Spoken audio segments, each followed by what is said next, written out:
Excuse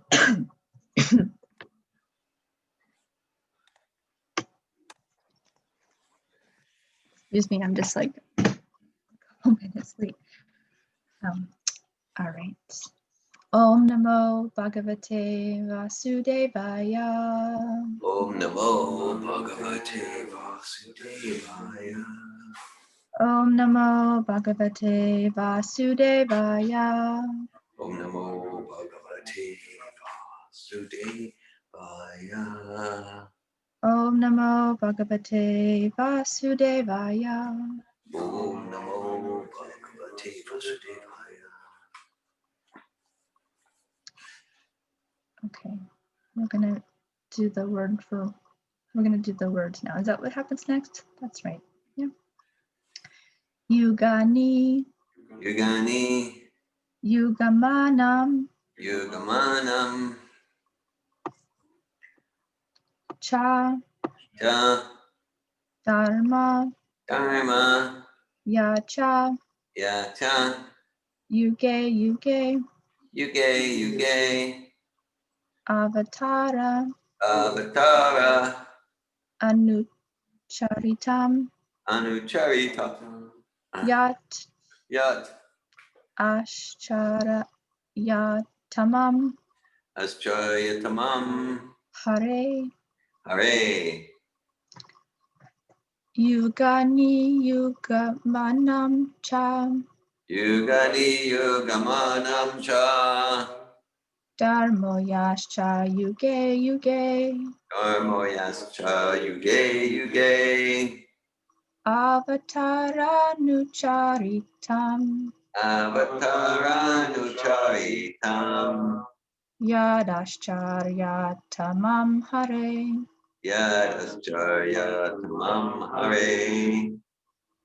Yugani Yugamanam Cha. Yugani Yugamanam Cha. Dharmoyascha Yuge Yuge. Dharmoyascha Yuge Yuge. Avataranucharitam. Avataranucharitam. Yadascharyatamam Hare. Yadascharyatamam Hare. Yugani Yugamanam Cha. Yugani Yugamanam Cha. Dharmoyascha Yuge Yuge. Dharmoyascha Yuge Yuge.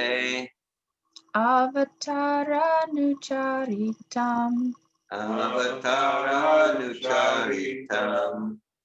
Yadascharyatamam Hare. Yadascharyatamam Hare. Yugani Yugamanam Cha. Yugani Yugamanam Cha. Dharmoyascha Yuge Yuge. Dharmoyascha Yuge Yuge. Avataranucharitam. Avataranucharitam. Yadascharyatamam Hare. Yadascharyatamam Hare. Yugani Yugamanam Cha. Yugani Yugamanam Cha. Dharmoyascha Yuge Yuge. Dharmoyascha Yuge Yuge. Avataranucharitam. Avataranucharitam. Yadascharyatamam Hare. Yadascharyatamam Hare. Yugani Yugamanam Cha. Yugani Yugamanam Cha. Dharmoyascha Yuge Yuge. Dhammoyascha Yuge Yuge. Avataranucharitam. Avataranucharitam. Yadascharyatamam Hare. Yadascharyatamam Hare. Yugani Yugamanam Cha. Yugani Yugamanam Cha. Dhammoyascha Yuge Yuge. Dharmoyascha Yuge Yuge. Avataranucharitam. Avataranucharitam. Yadascharyatamam Hare. Yadascharyatamam Hare.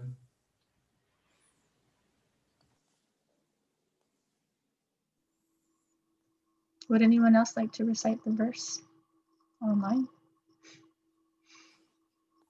We are reading from Srimad Bhagavatam, Canto 2, Chapter 8, Text 17.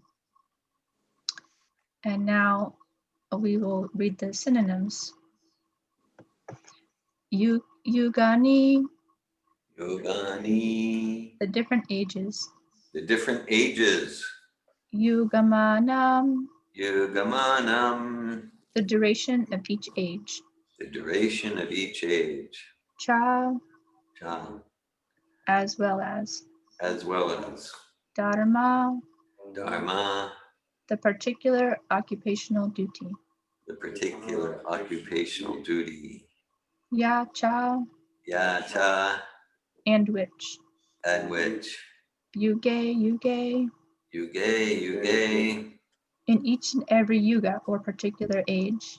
in each and every yuga or particular age. Avatara, Avatara, the incarnation. the incarnation.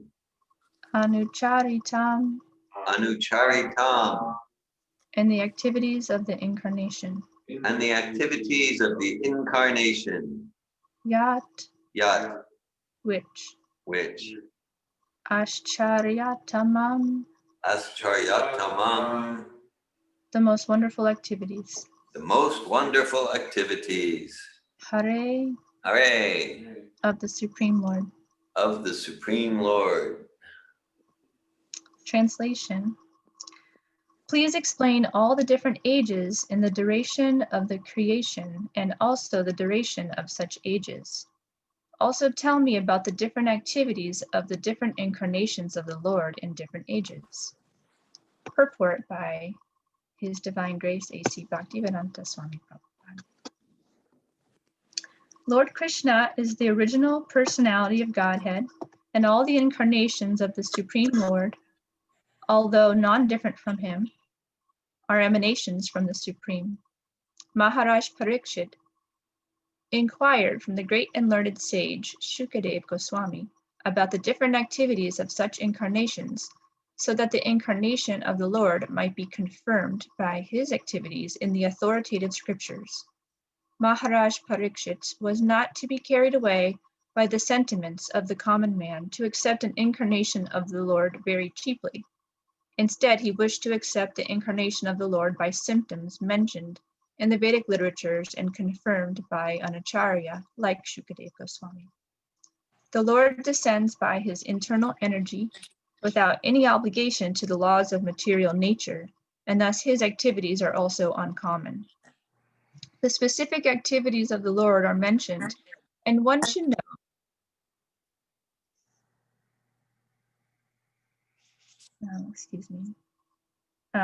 that one should know that the activities of the Lord and the Lord himself are identical due to being on the absolute plane. Thus, to hear the activities of the Lord means to associate with the Lord directly, and association with the Lord directly means purification from material contamination. We have already discussed this point in the previous volume.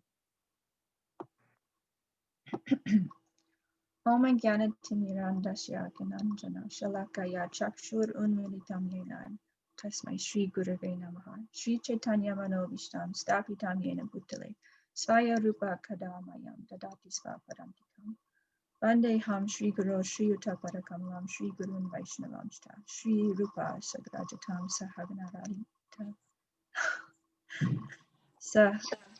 Shri Rupa Sagrajatam Sahaganaradi. I'm not remembering it exactly.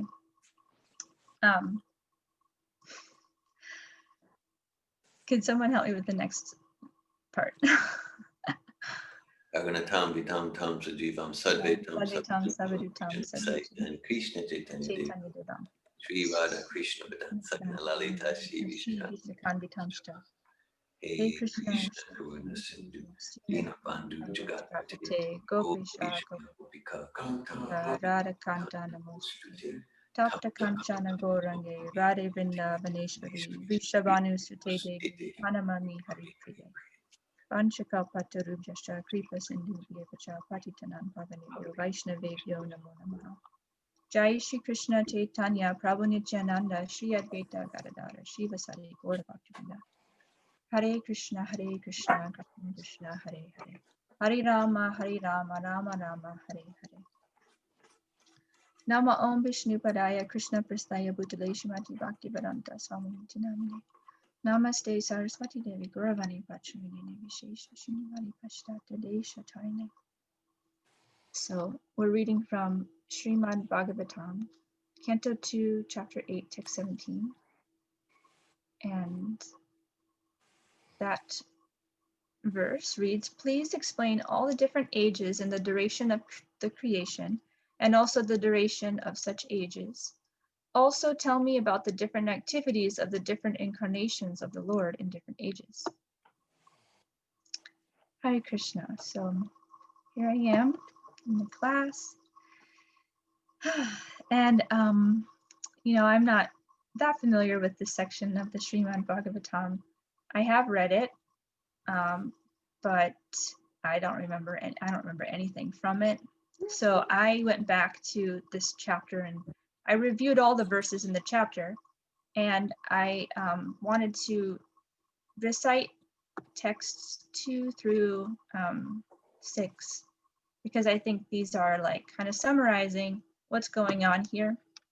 And this chapter is called Questions by King Parikshit, and these are the verses 2 through 6 to give some context of what we're talking about here.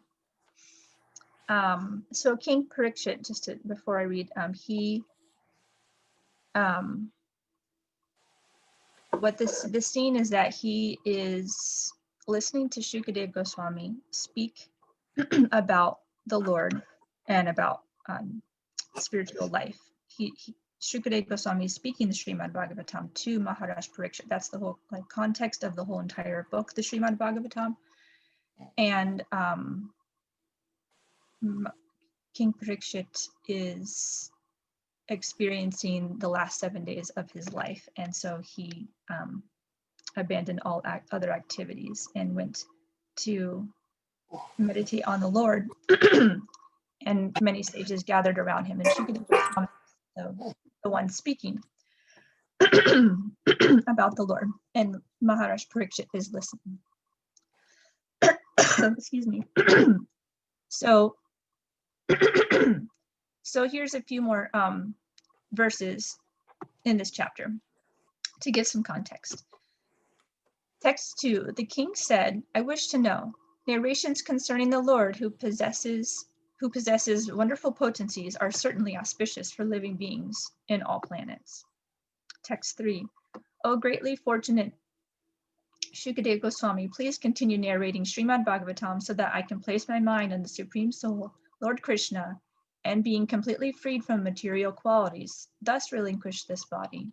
Text 4. Persons who hear Srimad Bhagavatam regularly are always taking the matter very seriously, and are always taking the matter very seriously, will have the personality of Godhead, Sri Krishna, manifested in their hearts within a short time. Text 5. The sound incarnation of Lord Krishna, the Supreme Soul, i.e. Srimad Bhagavatam, enters into the heart of a self-realized devotee, sits on the lotus flower of his loving relationship, and thus cleanses the dust of material association, such as lust, anger, and hankering. Thus it acts like autumnal rains upon pools of muddy water. Text 6. A pure devotee of the Lord, whose heart has once been cleansed by the process of devotional service, never relinquishes the lotus feet of Lord Krishna, for they fully satisfy him as a traveler is satisfied at home after a troubled journey. I believe someone's not muted.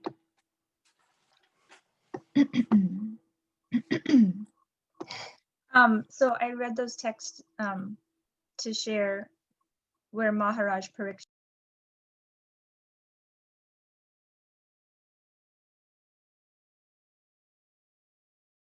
Damayanti, can you unmute? I accidentally muted you. Oh, hi. Okay. She's unmuted. Well, I was muted for a minute. So this is questions by King Parikshit. I wanted to read the purport of text 2 from Srila Prabhupada. It's short. He says, the Srimad Bhagavatam, which is full of narrations of the activities of the Supreme Lord, is auspicious for all living beings. Srimad Bhagavatam is certainly a very dear scripture for all the devotees of the Lord, but it is auspicious even for the non-devotees also, because it explains that even the non-devotees hovering under the spell of material energy can be delivered from the clutches if they hear the narration of Srimad Bhagavatam with devotion and attention from the right source representing the Lord by disciplic succession. So anyway, so this is about hearing from, in Srila Prabhupada's purport, he speaks about hearing from authority, and that Maharaj Parikshit, he was not just listening blindly, he was also comparing everything he heard to what he had already studied from authoritative scriptures during his life. So, and he didn't want to just take it cheaply. He wanted to make sure that this was coming from the right source with what Shukadev Goswami was teaching him. And even though maybe he knew many of these things, he wanted to be in this discussion. And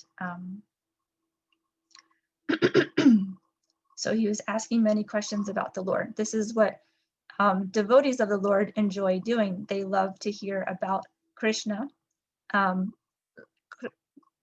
is the object of their devotion. And so in order to experience the service and love that they wish to share with the Lord, they need to understand, if any of us are here in this room and like to also be devotional in relationship to God, then that requires knowing God and hearing about him.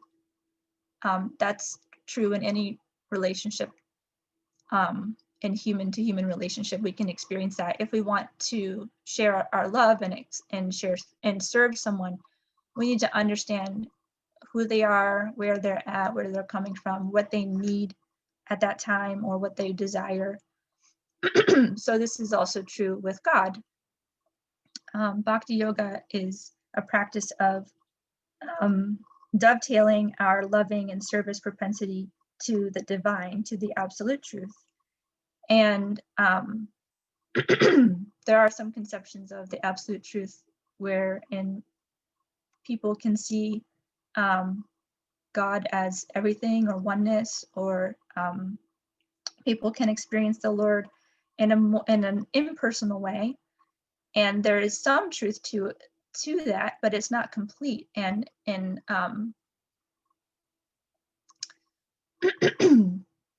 in many bona fide religious or spiritual systems, there's a personal aspect to God, a person who intentionally created everything, who has relationships and name and form and activities, and this is the most satisfying for the soul, to experience the personality of Godhead. And so here we are, attempting to learn more about Krishna, who's considered the supreme personality of Godhead. I can't say I have any conviction about that, but I'm open-minded. And the reason I'm open-minded is because I've been associating with Srila Prabhupada, and he seems very convinced. And I see some logic in some of the descriptions from Srila Prabhupada, and why, the philosophy and also just the beauty of the stories of Krishna. So I'm like, yeah, I'm open-minded. Who am I to say that the supreme personality of Godhead isn't Krishna? And so it takes some faith. And what this verse and purport brought up for me is like, how do I have faith in the Srimad Bhagavatam? How do I develop faith? Whether it's this scripture or some other scripture, I do think, like, logically, that if the Lord is a person, he has preferences, and that he wouldn't place us here without any access to absolute truth. And so the safest place turn in my like logical mind is the scriptures of the Lord. And they're not that everything that any spiritual teacher says is bona fide and truly coming from the Lord himself and from the Lord's pure representative. But we need to use our best intelligence and use distinction about which scripture we are going to study, which representatives of the Lord are transparently delivering the message from God. But yeah, for me, there's just some logic to it, that there are access points on this planet for the souls, for spirit souls who are lost, that God does send not only intuition and serendipity or like messages for individual souls, but also he sends his representative to clarify, you know, rules and guidance and what's going to help us get back to our true nature, to realize who we are. And so this verse for me, it brings up the question, how do we have faith in the Srimad Bhagavatam or have faith in the spiritual master? And I went to the Nectar of Devotion, which is a book that Srila Rupa Goswami wrote, and Srila Prabhupada translated it and wrote like a summary of it. Maybe he wrote a summary instead of a translation. I think that's what happened. But I haven't really studied the book, but I know that in that book, there's a progression that helps us understand how, like, where faith comes from and like what develops from faith. So I really love this this like stages, and I numbered them. I don't know if they're like numbered by someone else, you know, Srila Prabhupada, but I numbered them to be 12 or 13 like stages of the process of coming to the Lord, developing faith in Krishna and developing devotional service and like returning to our spiritual nature. And so what Srila Rupa Goswami says is that faith comes from association with pure devotees. And prior to that step of like associating with the pure devotee, there's a previous step, which I numbered as step 1, which is sincerity to associate. So like first, this is the system that Krishna designed, that, okay, like, you know, we can separate ourselves from God, and he's allowing that. He's giving us free will. We can lose our way and forget God and not remember who we are or our relationship with the Lord. But when the soul, you know, through mostly like frustration or pain, and maybe even sometimes inspiration. I mean, motivation can come from different, you know, there's different ways we can be motivated, but basically in the journey of the soul, there's a time where the soul becomes sincere to know the truth, to learn about absolute truth. Like, what am I really doing here? Why am I here? Where did I come from? Where am I going? What's the purpose of my life? And there's this like an awakening process. And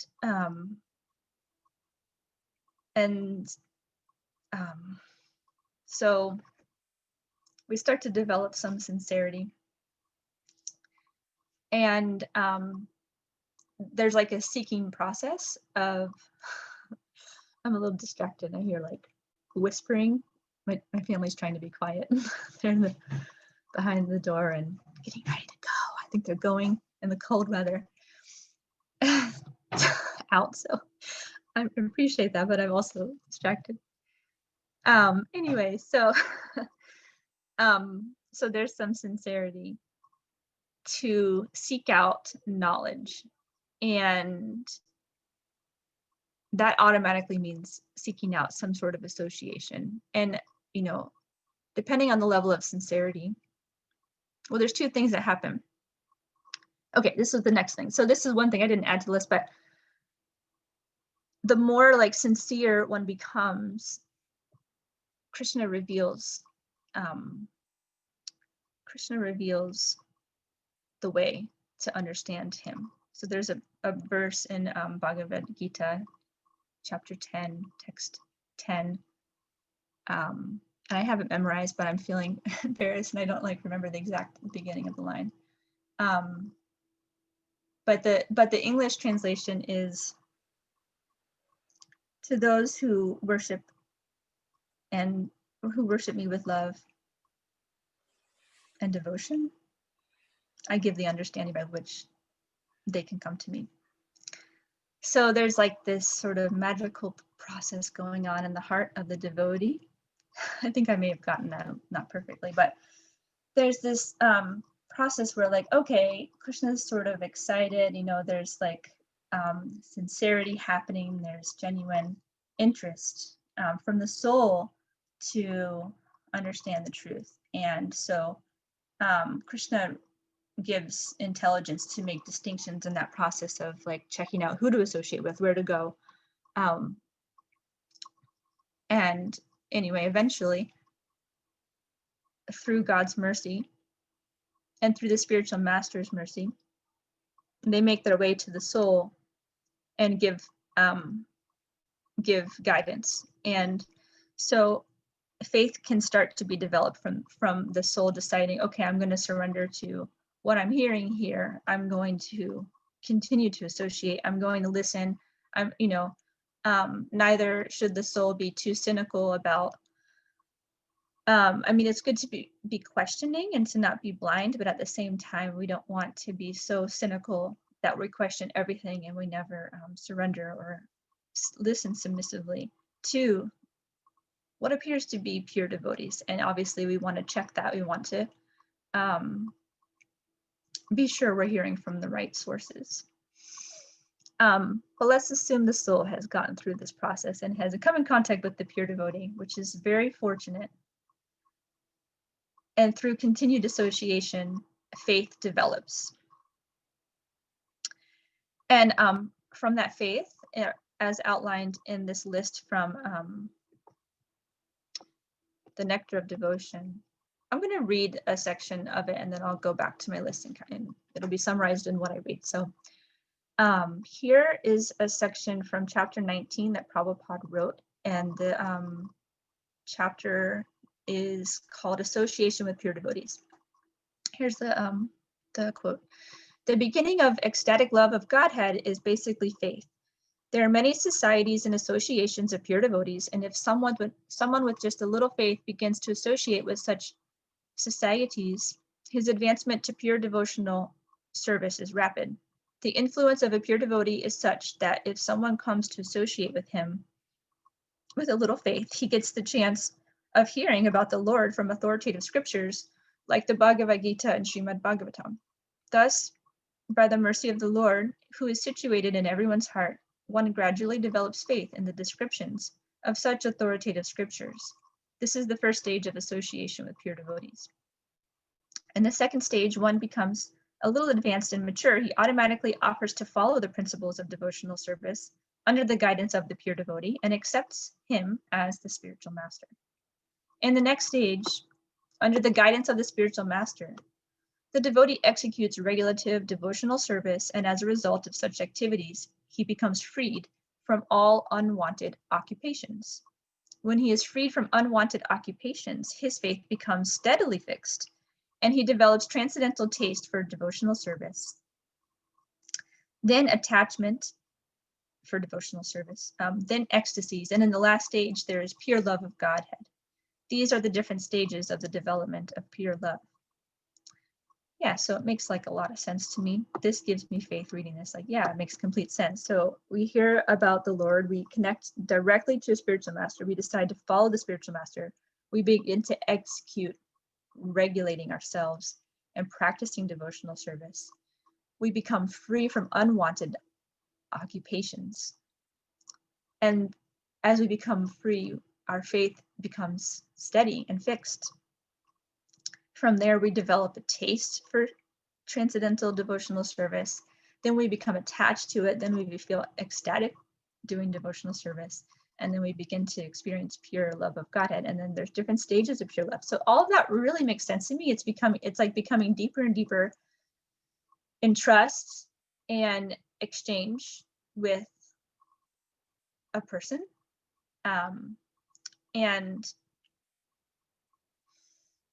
because this person is our source of creation, and the source of everything, and the source of knowledge, and the source of pleasure, and the source of beauty and bliss, we would, once we let go of the unwanted things in our lives, it just becomes very steady and blissful and fixed, and you become attached to that person, our Lord.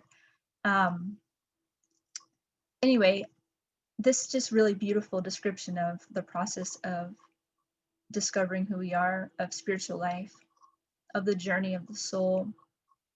And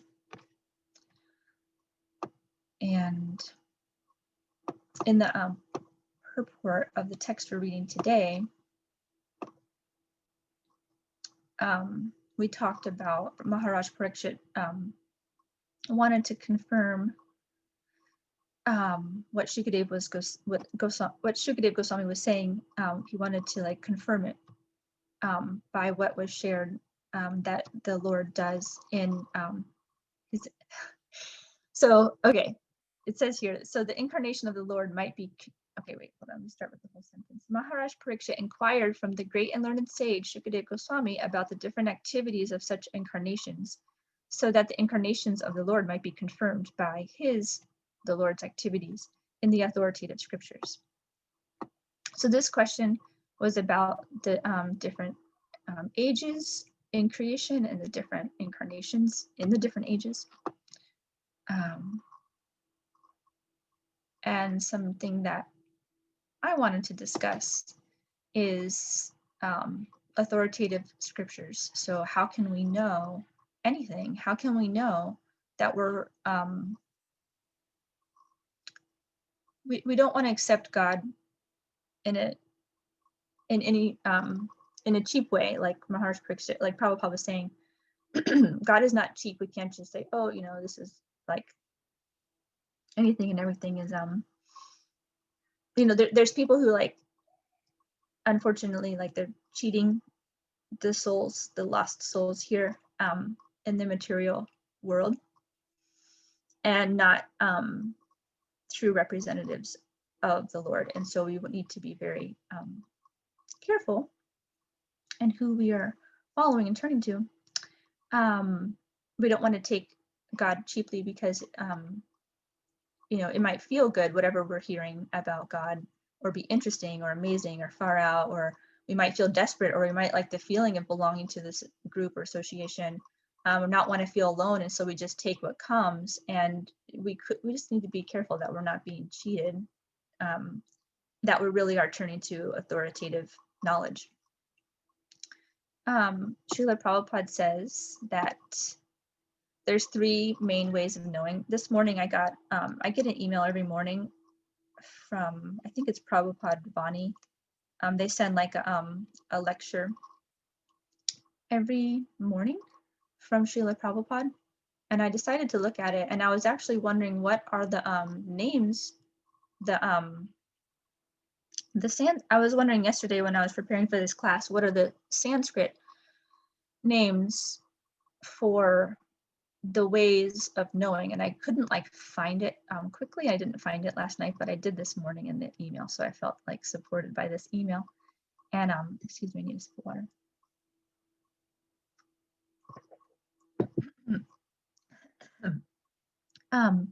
So Srila Prabhupada shares that there are 3 main ways of knowing. I didn't actually write it down, but I think it's prakyasha. Can someone unmute prakyasha? Pratyaksha. Yeah, pratyaksha. Prakyasha. Sense contact through the senses, pratyaksha. Yeah, prat.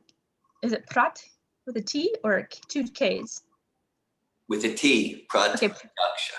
pratyaksha is one way of knowing, and that is through direct sense perception. So seeing it with your eyes, experiencing it, then experiencing something directly with your body, that is direct experience. And then two other ways of knowing. One is Anuman, and then the other is Shruti. There's actually more, like there's 10, but these are three main ways that Prabhupada shares with us and makes distinctions about. And Anuman is, I believe it's like, having experience, like previous experience, like using logic. Okay, maybe would you mind sharing, dear Govinda, Anuman, what that is? Anuman, yeah, Anuman Prabhupada generally describes as what's called the inferential method, or the modern scientific method, where we have some sensory perception. Maybe we measure with some instruments, and then based on those sensory perceptions, we come to some inferential conclusion. So, for example, through pratyaksha, direct sense perception, we or a child sees, oh, the sun is a circle in the sky, 3 inches in diameter. That's what the direct perception says. Okay, so we see that it's incomplete, it's faulty. But then through Anuman, the empirical method, we go, no, we can make sense perceptions through our eyes, through our telescopes, but through logical inferential analysis, we can understand, no, it's not a circle in the sky, 3 inches. It's actually this huge stellar body, 1 million times greater in volume than the Earth. So that's basically the scientific method. We study with our senses, but then we analyze it through logic and come to some inferential conclusion. That's Anumana. Thank you. And then the other another way of knowing is Shruti, which is Vedic literature or authoritative knowledge. So we can know things through turning to authorities, and this is true in any field of study, that we can use distinction about where we get knowledge, and there are authorities and spiritual masters. The spiritual master has authority. That's what master means. They have the authority. They are they have full mastery of spiritual life, and so they can provide to us. I'm struggling because I have I don't have like a clear conviction yet personally about like the disciplic succession, and this is really important. We hear from Srila Prabhupada, and I'm happy to repeat this and share from Srila Prabhupada, even though personally I just have like a little like a foggy area, and this it's not that I have like I don't have another philosophy or paradigm that sounds better to me than disciplic succession. Like, it makes sense that knowledge comes down from previous authority, especially, so I'm just going to work this out in my mind for a minute. So like, yeah, like, you know, spiritual knowledge, it doesn't come from planet Earth or like from the material world. It comes from the spiritual realm. And so how is it delivered? And what is a safe way to deliver the knowledge? It makes sense to deliver it through pure representatives. And so having a disciplic succession that is not broken or in any way altered. So it seemed like a secure way to say, yeah, you know, I feel more secure with that than another method. Like, for example, I have some friends who have a different spiritual faith and practice, and their knowledge is coming from someone who just had a revelation themselves. They didn't necessarily get all of their teachings from a previous authority. To me, that's not as reliable. Like, well, how do I know this is from God if that knowledge is only from this one person who had like a revelation or dream? It's not for me as secure, because, you know, from my experience of, you know, turning to Srila Prabhupada, when I look back, well, who, at least the previous four, if I look at the previous, there's like, it's, I mean, you can look at the previous acharyas in our particular line that we're studying from and see, oh wow, those people had, there were really, and what I'm speaking about is like Srila Bhaktisiddhanta Saraswati Thakur and Srila Bhaktivinoda Thakur and the six Goswamis and Sri Chaitanya Mahaprabhu, like the things that they wrote and said, like, give a lot of proof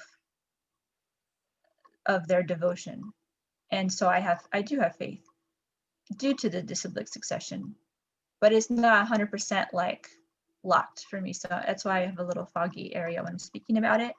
But basically, I'm here, I'm giving this class, and I was speaking to my husband last night. I was like, I prepared for the class, but I don't feel like conviction of what I'm going to be teaching. But I'm happy to share what Srila Prabhupada speaks about faith and authoritative knowledge. And I want to do the class and I want to share this. And then I sort of realized, like, oh, well, I think I don't feel so strong right now because I haven't been hearing from Srila Prabhupada. Like, the conclusion for me of this class is having faith and authoritative knowledge. And that, as I said earlier, includes association. And I feel like I haven't been associating very much with Srila Prabhupada. So I just don't feel strong and then enlivened with that association. So that's just my experience. So that's the experience I'm having today. I'm very happy I'm here, but also feeling some distance from the disciplic succession, from authoritative knowledge. I will share more. I have like a resistance to reading, and I come up with so many other things that are important to go ahead and do. Like I'm behind and have a pile of things I could be doing instead, and I tend to go do those things instead of like read. Of course, when I do read, I'm just so fascinated and illuminated, and I resonate with everything I read. Pretty much, it doesn't like, I don't have, like, some people have the experience of feeling triggered reading from authoritative knowledge. Personally, I don't feel triggered. I just feel like I love it. But for some reason, I'm withholding that experience of joy from myself. So I'm just sharing personally. So what I wanted to say about, hold on, excuse me. I wrote some notes. I saved some notes, and I'm gonna go grab them for this class or from a different location. They're right here though.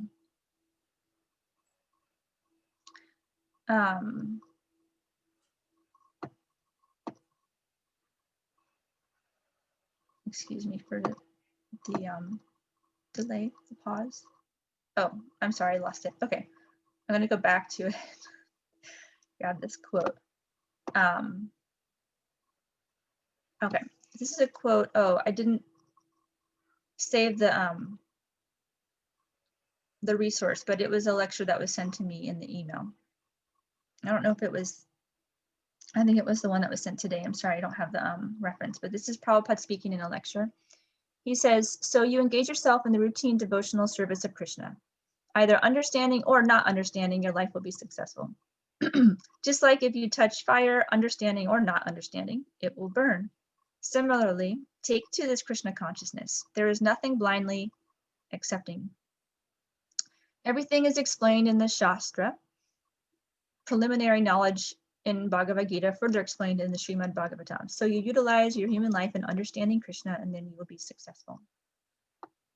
Anyway, that was supportive to what I just said, like, oh, I'm not really understanding it. But either way, I'm engaged in devotional service by doing this class, and maybe I'll be successful.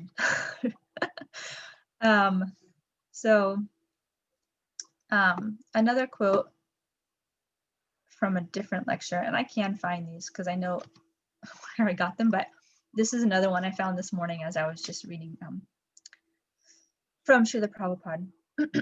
So basically, on my phone, I can't go to Chrome because I blocked myself from the internet completely, but I did not block myself from Gmail. So what I did was type in things in my Gmail account and just saw what maybe had popped up from lectures, whatever, basically whatever access to knowledge I had from Prabhupada saved in my email. I thought, oh, well, I'll just search here. So Prabhupada says, you can remain in your place. It doesn't matter whether you are a Brahmana or a Sudra or American or Indian, or it doesn't matter. You keep yourself in your position. Simply go there where these things are discussed authoritatively. You hear, Shruti Gatam, Shruti Gatam. Shruti means the ear. You just give the oral reception of the words of the realized soul. San Muktaritam Vadidya Vartam Stani Stita Shutigatam. You can keep yourself. It doesn't require that you have to change your position. You simply have to hear from the right source. Then what will be the result?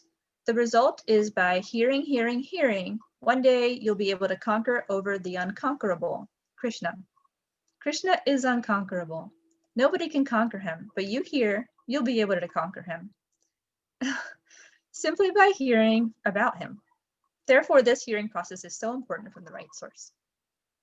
Okay, well, I think that was kind of funny. And is it dangerous to even, is it a little dangerous? Or is anyone getting excited about conquering Krishna? I hope I didn't disturb you, because I hope that you're feeling humble in your devotional service and not feeling like conquering Krishna. But I think it's fun. And I think Krishna wants us to be playful and free-spirited. And that's what I got when I read that, was yeah, Krishna wants to be conquered because he wants to wrestle and play and have adventure. Why would he just want to manifest himself only as a ball of light? All of us get to experience personality, activities, relationships. Jim says, I'm excited about conquering Krishna. I mean, I hope that you're coming from a pure place with that. Anyway, I felt a little anxious sharing that, oh no, but the devotees, the devotee doesn't really think, oh, I want to conquer Krishna. We want to serve Krishna. But as we go further into the ecstasy of serving Krishna, I think it becomes playful. I think there's a lot of mutual exchange of love, and that includes conquering Krishna. So I'm open to that. I think that sounds fun in a playful way. Is that everything that we describe about Krishna, Srila Prabhupada teaches us to call it pastimes. So everything that Krishna does is a pastime. It is play for him. It's not work. And so becoming closer and closer to Krishna becomes pastime. So I think exchanging of conquering each other, it just sounds perfect. That's very healthy and fun. And I think spiritual life is supposed to be blissful. If that makes sense to me. That's logic.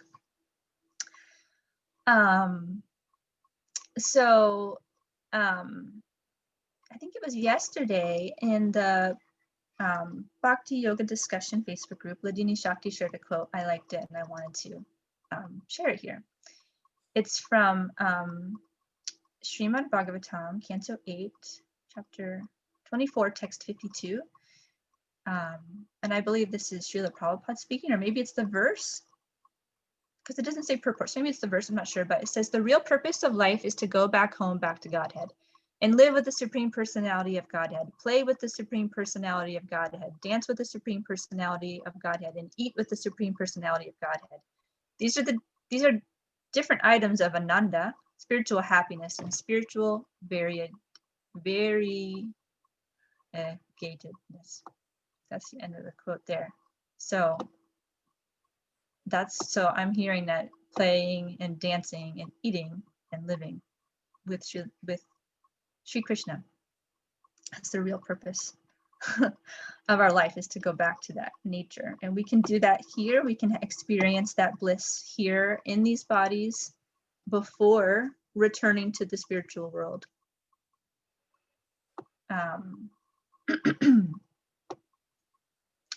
So I have just a few more notes, and then I'd be happy to open up to discussion with you all. So when I was putting together my notes, I just had questions come up, and then I wanted to answer those questions. So I wrote, how can I become curious about this Supreme Personality of Godhead, like the saints and sages and the pure devotees?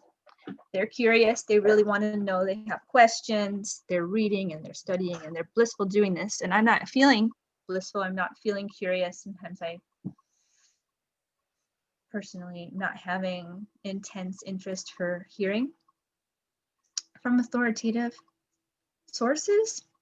And what came to mind was yesterday we were discussing in the class, Ramachandra Prabhu asked yesterday, how do I increase my sincerity? That seemed like to me the same question. How do I become sincerely interested and curious about the Supreme Personality of Godhead? So I didn't reply to him, but I was thinking in response to that question to ask and receive and look for feedback in your life. So what I mean is, by asking for feedback and being receptive to it, both sort of the same thing, but we need to sometimes actively ask for feedback from others, from people who will give us feedback, and receiving it. It's like, it's very humbling, and to receive it in a humble mood, you know, and to train ourselves to receive humbly feedback. This is like a very healthy spiritual practice, and it's not so much to put ourselves down, but just to be honest. It cultivates honesty about, like, where am I at, and it gives us insight into where we're at. And also I added to that in my notes, looking for feedback, because our whole life is a mirror of our consciousness. We can see by the results of our life, our relationships, what we have surrounding us, you know, it can help us to get, to become humble, to be honest, and we see our shortcomings. And honestly, that kind of like hardcore honesty about what we're creating with our life and what people see in us, constructive feedback as well as appreciative feedback, that's both very helpful. That kind of hardcore honesty, even the appreciative feedback, like, yeah, to be hardcore honest, this is my strength. And that's like, and it takes some courage to say, yeah, this is where I'm at. Like, I do have sincerity for this or that. You know, I have sincerity in this one way with my devotional life. But yeah, just by always being on the lookout for feedback from others and from our lives, we can see our strengths and our shortcomings and be honest and humble. And for me,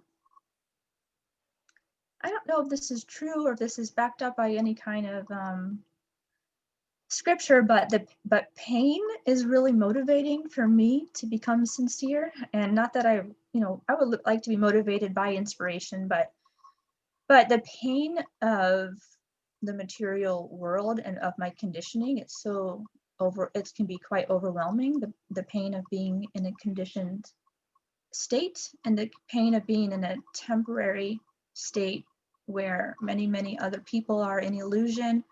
They're experiencing disease, illusion, death, misery, you know, that whole, like, really taking a look at the pain of being in the material world and separated and being in a material consciousness. This is like oh, this for me, it helps me cultivate sincerity. Like, oh, Krishna, like, help, please. I want something else for us, not just for me, but like, I want more than this, and so it gives me by being honest about reality. It gives me impetus to draw closer to Srila Prabhupada, to hear from Srila Prabhupada. Like, okay, here's some sanity. Here's something I can do. I can get out of this with. I can help others, transcend where they're stuck. And that would be, in the liberation of that, obviously, is so satisfying. And also just the sinking into spiritual reality is just, for me, so relieving. Like it brings peace to be spiritually aligned, to surrender to spiritual knowledge, to Srila Prabhupada. So in the purport, Srila Prabhupada says, to hear the activities of the Lord means to associate with the Lord directly, and association with the Lord directly means purification from material contamination. So if I just have like a little bit of faith in that, like, all right, I do really want to be purified. Like we can find in our heart sincerity. It's not like you have to create it or like create it or force it. It's like already there in the heart. There's sincerity for truth and love for the Lord, and already there. And so by like creating relationships and environments, and obviously association with others who are sincerely wanting to peel back the layers and access that true devotion that's already there, the association, it will help getting the feedback and hearing from the spiritual master and being around others who are interested in devotion to the Lord. This will support our process. So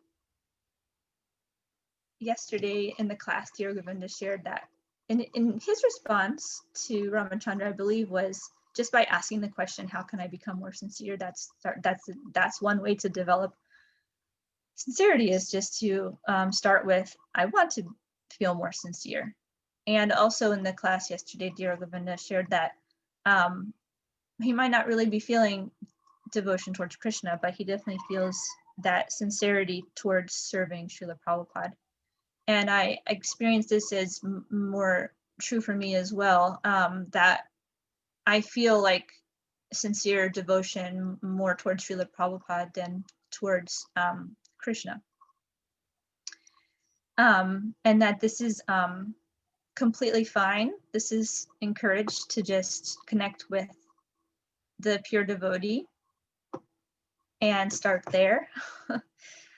And in the beginning of encountering Srila Prabhupada, I had less trust in him than I did in Dear Govinda and Mother Malini. So associating with Malini Prabhu and Dear Govinda Prabhu was, for me, the initial association that worked for me to feel attached to.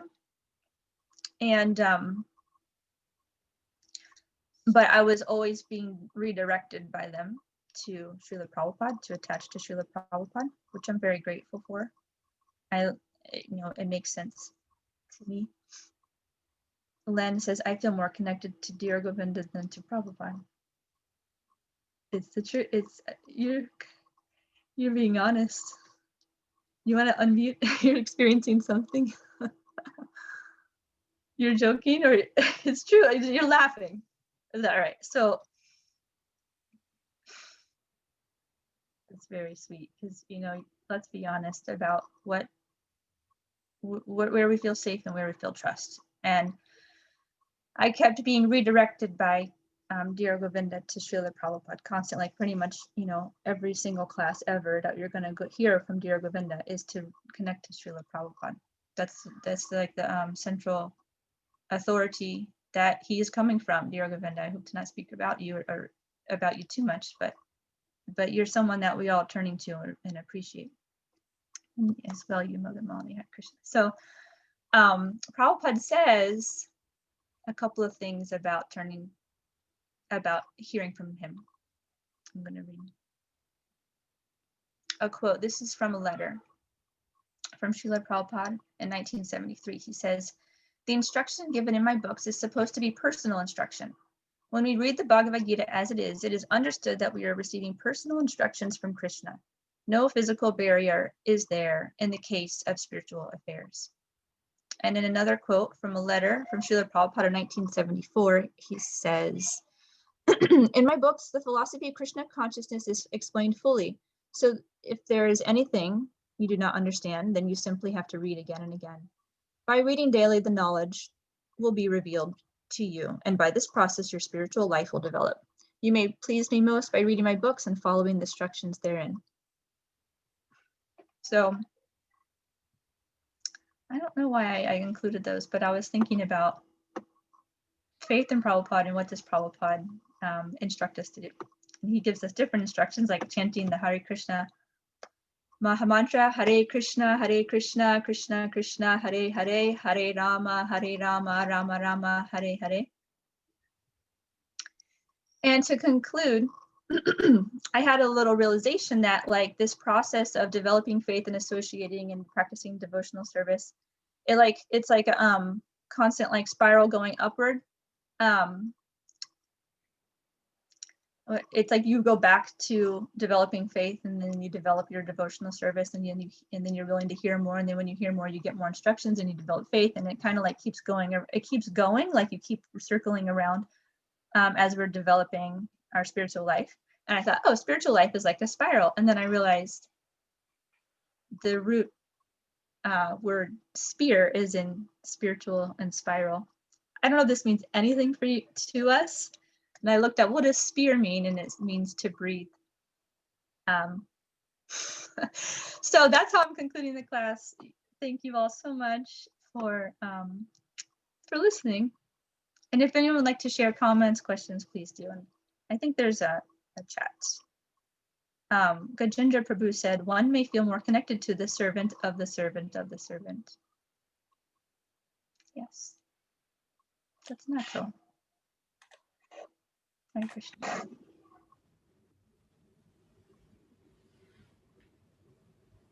Gajendra added, "The trick is they actually have to be servant." Would you share more?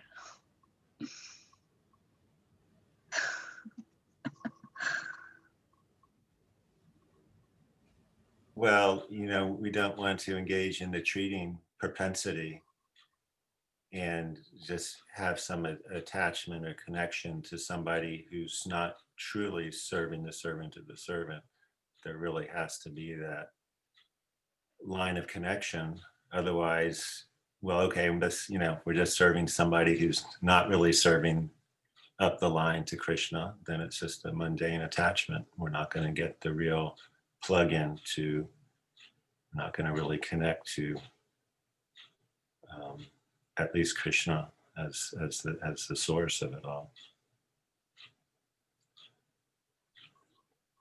Thank you. Thank you for sharing that. Hare Krishna, Mother Malini.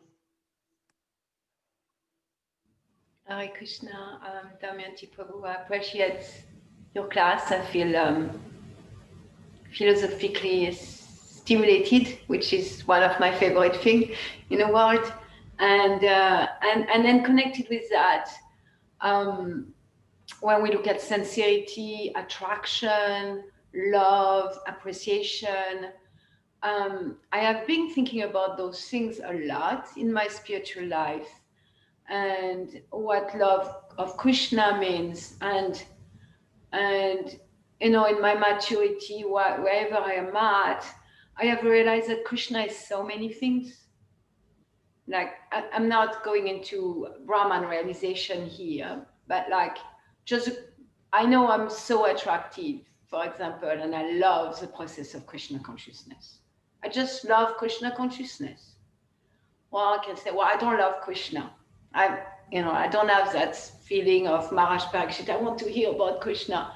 I enjoy hearing about Krishna, like when we read Krishna book with all the ladies yesterday, and every Friday I enjoy it.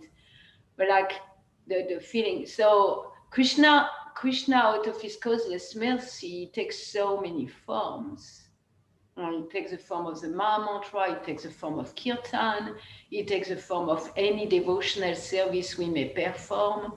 And like any devotional service, we serve the deities and we are attracted to do that and we love doing that. This is also loving Krishna. If we like associating with devotee, this is loving Krishna, because Krishna expands out of his causeless mercy in so many ways, that there is so many ways. Like if we like Krishna painting, like Len's wife, Annapurna Prabhu, she's so much into art. Or if we appreciate Krishna's paintings, there's Krishna too. So that's what came up for me. And I appreciate your last point about the process of increasing faith and devotional service is a spiral, and it's not linear. And even that stage of the 13 or 12 that you identify, they are not linear. One can be a little bit here and a little bit here and go back here and alternivity, and like it's not linear. I appreciate that. Yeah, there was something else I wanted to share, but yeah, I'm really appreciative of everything you share. I feel my mind is, like I want to ask questions and I want to share and comment. Yeah. Hare Krishna, thank you. Hare Krishna, thank you. What I heard from you, what I thought was both of your sharings were like, spiritual life is not, you said it's not linear, and Krishna is not one thing. It's like, it's expansive and you can't put it in a box. And there's like this kind of an infinite way to love Krishna and to grow in Krishna consciousness. So there's a lot of like liberation and joy in that variegatedness and freedom. Hare Krishna. Jim, did you want to share something? Yeah, I had a question. Thank you so much for class, and I appreciated you giving class with that, mood of not full conviction, but I don't know, learning as you're talking almost, and it was very sweet. But my question is, one thing that I wonder about is with disciplic succession, which does make perfect sense to me. If someone was to pick up the book completely separate from devotees, like Prabhupada's books, and take it on fully, even if it was like 100 years from now and they knew no other devotees, would they be in the disciplic succession and therefore, I don't know, what they learn be fully bona fide, or does it somehow have to be attached? That's the part that confuses me at times. Does that make sense? I'd like to defer to someone else to respond to that question. Dear Govinda Ramani. I like to hear what Damayanti have to respond to. I can't see, I can't see how, if someone were to contact the Bhagavad Gita as it is from Srila Prabhupada, unaltered, how there would be any barrier to developing Krishna consciousness if the person in 100 years, or whatever you said, a million years from now, was sincere and took up the practice. I can't see how spiritual authority would change and how Krishna would change the way spiritual life works, even if it's a million years from now, it would be the same. So what could be, yes, it would be nice to have association. Srila Prabhupada is like alive in his books, and that's association. So there really wouldn't be anything missing. I can't see what would be missing. Yeah, it is helpful to have association of people like practicing with you, but that's my response. What do you think?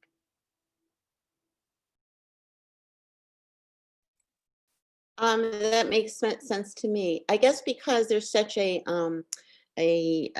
emphasis put on disciplic succession that I would like to feel sure. Well, I am fortunate enough to have association on some these levels, but for others, I'd like to feel sure that they would be in the disciplic succession for their own selves. So it makes sense to me that they would. If there's no, yeah, I'm like, disciplic succession. I didn't really respond to that part of it, but Yeah, Prabhupada was once asked, how will the movement go on when you die? And Prabhupada said, I will never die, I will live forever in my books. So Prabhupada's fully present. Fully means 100%, not 99%. Now, of course, if someone's connecting with Prabhupada through their books and they're sincerely hearing, then maybe through Super Soul or Prabhupada's arrangement, then maybe that they will connect with a representative of Prabhupada who can further enliven them to develop their personal direct relationship with Srila Prabhupada, with Srila Prabhupada as their direct connection with the disciplic succession. But Srila Prabhupada is fully present in his Murti form. He's fully present in his books. How much we realize his full presence, I mean, that's another thing according to our consciousness. But he's fully present. There's so many stories. Actually, what Kim is talking about, it's really not hypothetical. There are so many stories where like someone on some deserted island or just someone who just has no connection in any way, and they somehow they get a book and they're fully connected. They're fully connected with Srila Prabhupada. So yeah, and just that's my I see my role in serving Srila Prabhupada is to support people to establish and develop their personal direct connection with Srila Prabhupada as their direct and current link to Krishna's disciplic succession. It doesn't mean that I don't have a role to play. I do have a role to play. I endeavor to give a lot of energy to that role to support, inspire people to establish and cultivate their direct personal relationship with Srila Prabhupada. Meaning that, of course, as you're saying, Damayanti, devotee association like we have here with about 15, 20 sincere followers of Srila Prabhupada, it's so enlivening, and we want to seek it out. And we want to come to a point where we're not dependent on it, where we're dependent only on Srila Prabhupada. Meaning that if other devotee association were to fall away, that we continue with full enthusiasm because of our direct connection in a very personal way with Srila Prabhupada as our current living direct link to the Parampara. I noticed that Jim, you had your hand up. Yeah, I would just wanted Damayanti to speak on the balance between, or whoever, the balance between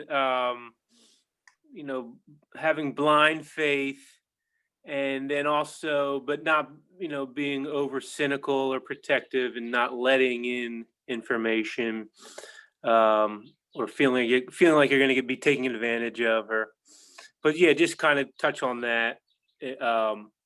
Not being fully open, but then not being fully closed to wisdom, to authority.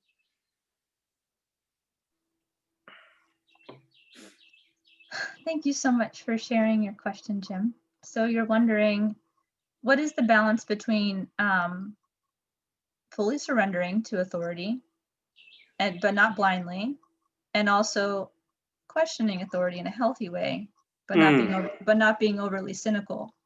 Right. Not being overly rebellious,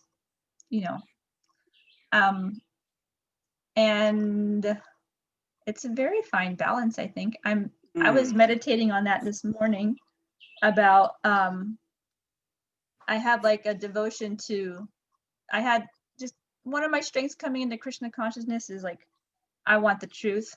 Like, I don't care what it is. I had that like sort of a statement out loud when I was 19. I was like, I don't care what the truth is. I want that. And so I had this identity like that. And, but I had like a rebellious side to it, where I was like anti-establishment. I didn't call myself that, but I was like, I'm not doing anything normal because I'm questioning things, I'm Independent. I'm hippie, and I'm like, I don't care about money and TV. I'm not going to worship the TV. I don't know. It's just like, not that there's moderation in TV, probably isn't that healthy, but anyway, I just had like, I'm like, I'm not normal. I'm going to be different. I'm going to question everything. I'm not going to do things normal. So it was like a rebellious side and kind of like an immature way to express like my devotion to the truth. And over, I guess, life has its way of humbling me, and I became more and more.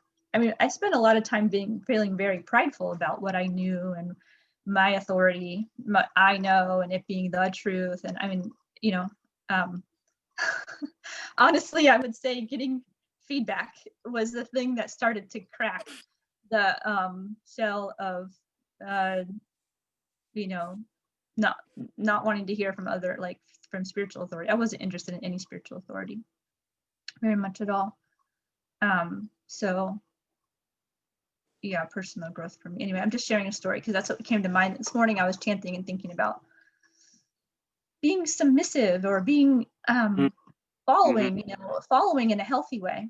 So I'm not sure if that responds to you, but I guess that's like a very personal thing, like how to find that balance. And I think that, like getting feedback and having a sacred space to explore that is where you start to discover your own level of like blind following or fanaticism or rebellion or cynicism or whimsical following. We need some sacred space to discover that for ourselves. So that's my response, and I'm happy to hear from others. I was thinking That makes sense. Yeah, so sometimes like some simple analogy or just simple looking at life, because this idea, hearing from authority, that's blind faith. I'm a man of reason. I'm a child of the Enlightenment. We can go to places like that. But for this like hearing, getting knowledge from authority, first of all, that's rampant and widespread. If we want to purchase a computer, we trust, Apple computer, Dell, IBM. Okay, it's not like we're examining every circuit.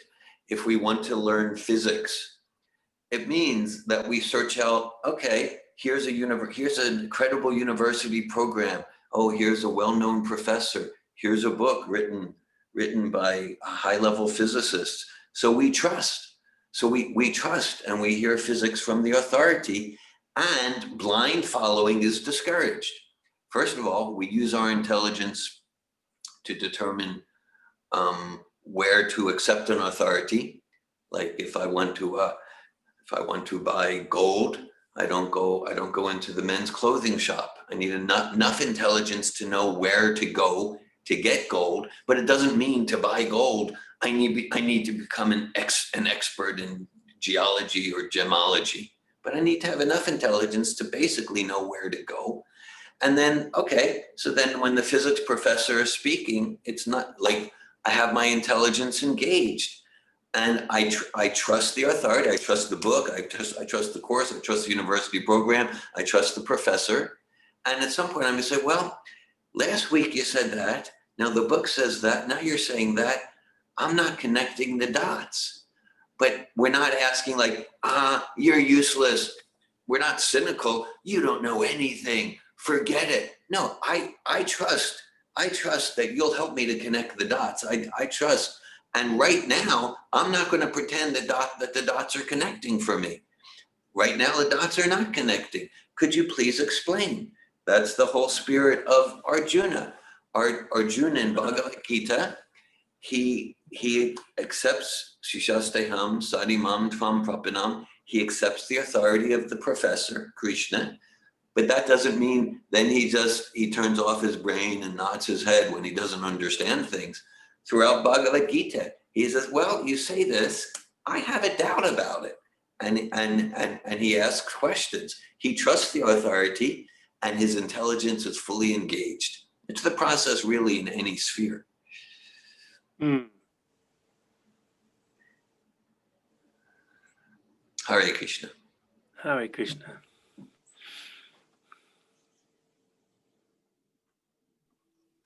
I see that there's 2 hands up, Parampara Prabhu and Len Prabhu.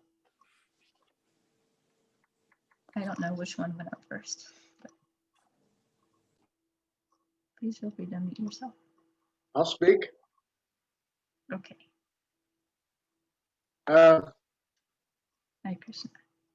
Hare Krishna, Damayanti. So, yeah, I so much appreciate the class today. It's been a lot of fun, conquering Krishna. But what's going on in my head is this, I'm in this question of what my resistance is to authority, also aligned with what James has said and what you've said, that why am I feel more connected to David than the Parampara, than to Srila Prabhupada? I think it has something to do with 2 things. I can connect because I see Dear Govinda as a human being with fallibilities, and he's not putting himself up on a pedestal and saying, I'm perfect, follow me. I too have material desires that are out of control sometimes, So he's a human being that I can relate to. And I think there's something in me that wants to resist authority. Yeah, like you, Damayanti. It's just I almost want to, if someone's putting themselves up there, I almost want to pull them down. Find something wrong with them. I don't know what it is about me. It's I don't want to really be like that, but that's my nature, I guess. And so yeah, I think it's an obstacle in my spiritual development, and yet, and I feel like I have so little faith and so much cynicism and all, and yet, I'm still connected in some way to trying to get the truth. I'm still seeking. I'm still hanging in there. Maybe I've never completely, given up on KC. I've always hung in a little bit. In the very beginning, of course, you're so enthusiastic, and you're ready. You're almost like surrendering blindly because it's so new and so fun, and it's like Disneyland, and you're really into it, And then as the years go on, and you're not getting the juice because you're not really sincere, you're like you can lose that initial enthusiasm. But I'm still here, and I'm still. I've said it before that, I've never felt attracted to Bhagavatam class at the temple. It was always so dry and boring, and I just couldn't even sit there for 5 minutes. But this is fun. So I can go to this Bhagavatam class, so I'm doing it. And just the fact that Dear Govinda is allowing people not that you're a new person, Damayanti, but somebody who's not high up in the parampara to give class. You don't have to have some kind of certification and have it attended. You know what I'm saying? You have to be super qualified to give class. Yeah, let's hear from a real person give class. That's a great opportunity. I so appreciate Dear Govinda does that. It's like I had my sitar teacher would allow his students to perform with their sitars with him in performances. Even though we stunk, he didn't care. We were out there. So he was not just, he was willing to share the glory, you know what I'm saying? So Dear Govinda is giving other people a chance to sit on a vyas, sit up there and pretend to be the authority. That's right, Damayanti, obviously I love it because you're saying, I really don't, I'm not the perfect authority. I don't know.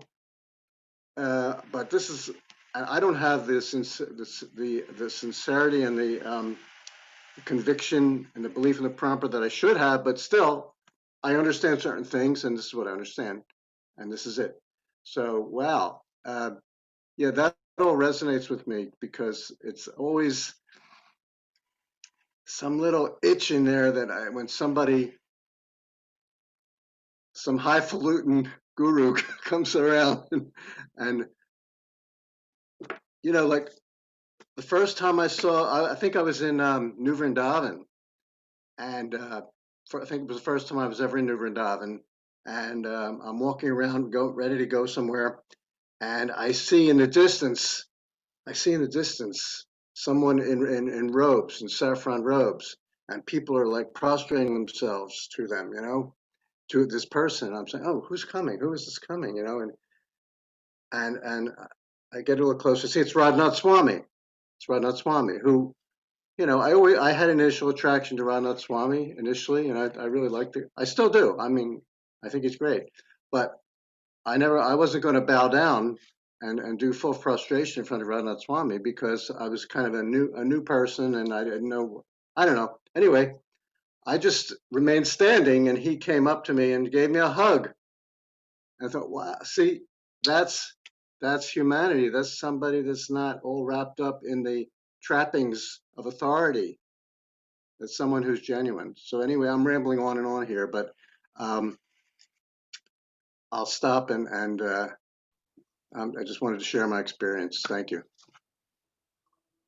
Thank you so much for sharing.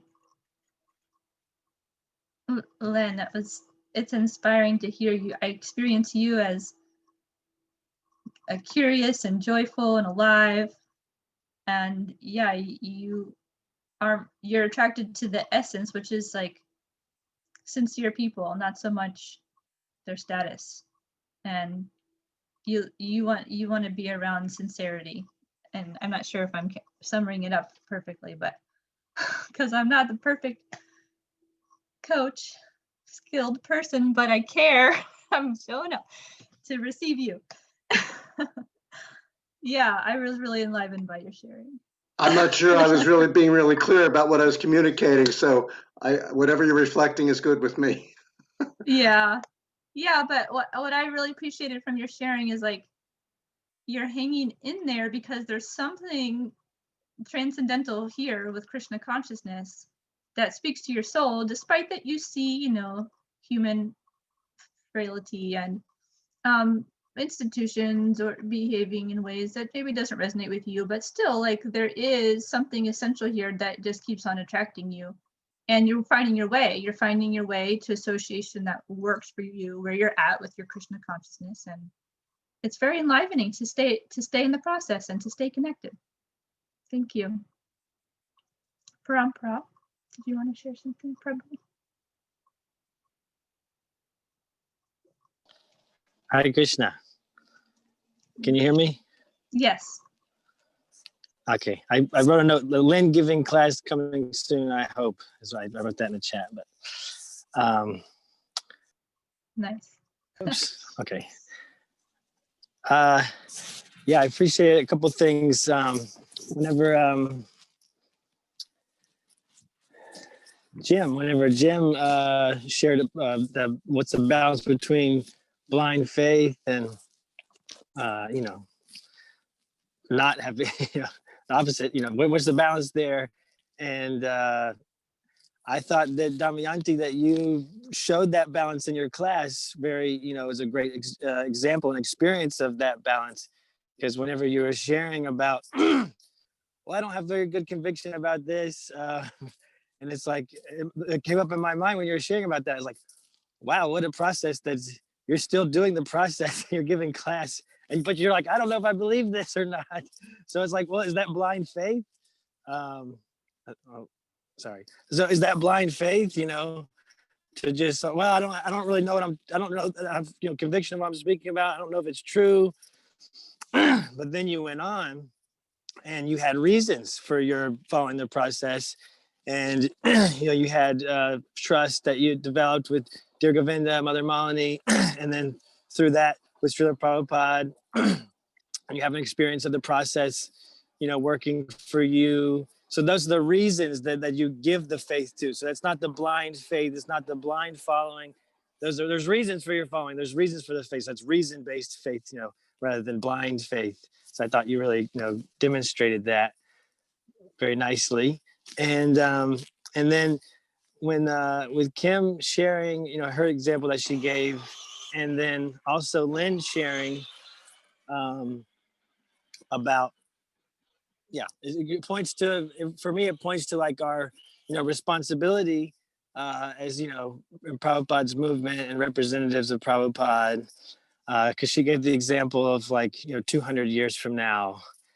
And, imagine what the world's gonna be like in 200 years from now. Oh my God. So, but, and how much things have advanced, in quotes, and how quickly things are going just from the time that Prabhupada was on the planet. Like I had thought about this the other day, that if you look back since the 60s and 70s till now, it feels like almost as big of a gap as like from the 60s to like 500 years ago when Lord Chaitanya was on the planet. Like how quickly things have changed, and how, of course, still things that stay the same, essentially the basics stay the same. But just as far as like language and, how the technology and the world, how we experience the world, like it's just rapid change in 50 years, almost about as same as 500 years ago. Because if you look when Prabhupada, around the turn of the century, 1900 in India, I mean, how different was India in 1900 versus 500 years before? I mean, of course there was changes, but nothing compared to like how it was 1900 India till 2020. Now, it's huge change. So Prabhupada, learned English, from early 1900s English. So what's, and so it's the paramparas. So there may need some translation, even English may need to be translated 200 years from now. And so that's would be like our responsibility. And we're doing that in class, is like our translation of, Prabhupada's, what Prabhupada's giving. So the parampara, there's the words of the Sanskrit, and then there's Prabhupada's giving the translation, and then Prabhupada's giving the purport, and then in the class, then we're like giving kind of a purport to Prabhupada's purport in a way. Like we're bringing it into the here and now. We're translating it into today's culture, into this room and our society right now. So for sure, it's like completely valid completely valid and possible that person could come in contact with, Prabhupada's books 200 years from now and connect directly to Prabhupada and be in the parampara.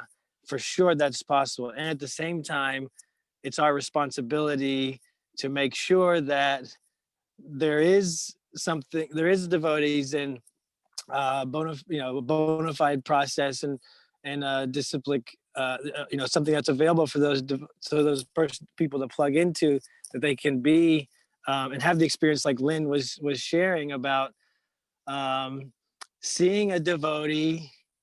There's something valuable about like the senior devotee who we know is not perfect, or a group of senior devotees, practicing devotees that are not perfect, and they have their challenges and their struggles.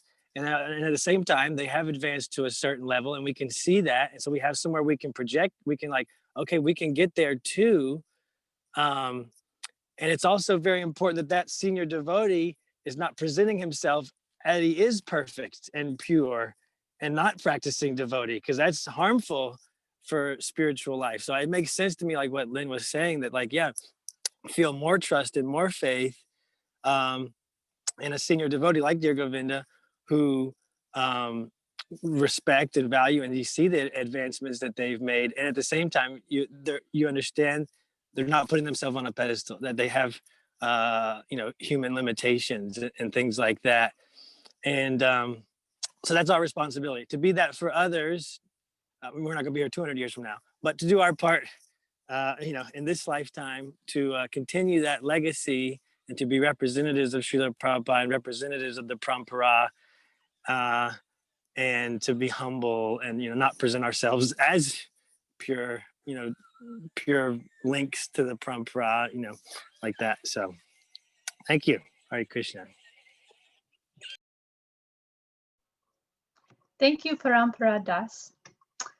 I wanted to share one quick thought on the end of that. I was thinking about preparing for this class, and okay, you know, I'm gonna show up, I'm gonna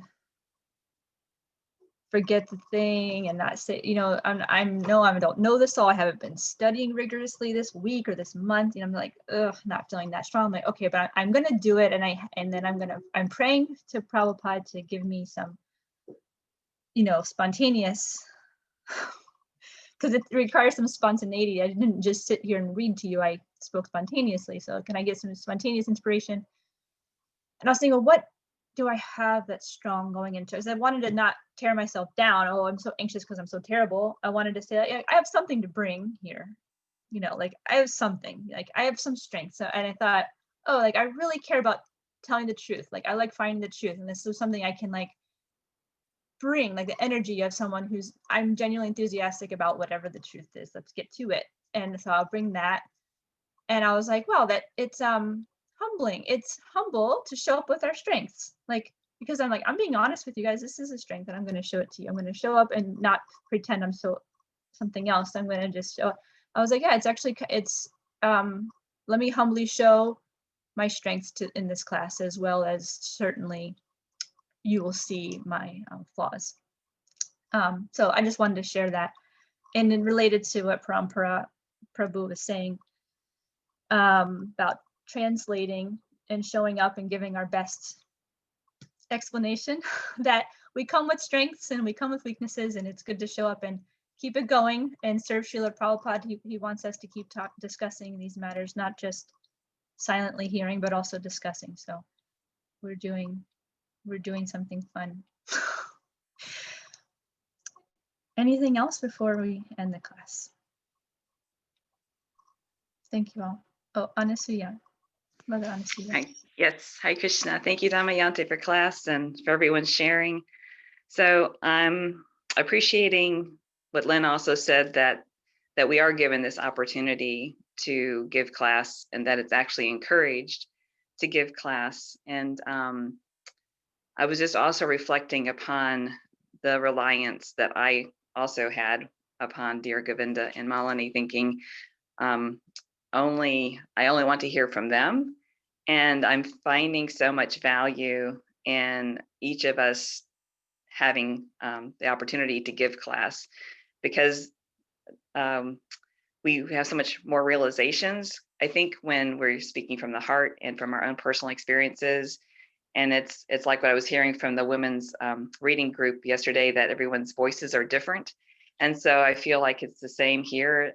Everyone's experience is different, and yet we gain so much value. And we also have our spiritual teachers here present to give us support and guidance when we ask. And so, yeah, I'm really appreciating your spirit of discovery with all of us this morning, and appreciating, this opportunity to get to know you more. So Hare Krishna, thank you for class. Jai, Hare Krishna, Srimad Bhagavatam ki jai. Jai. Srila Prabhupada ki jai. Jai. Hare Krishna, Hare Bol.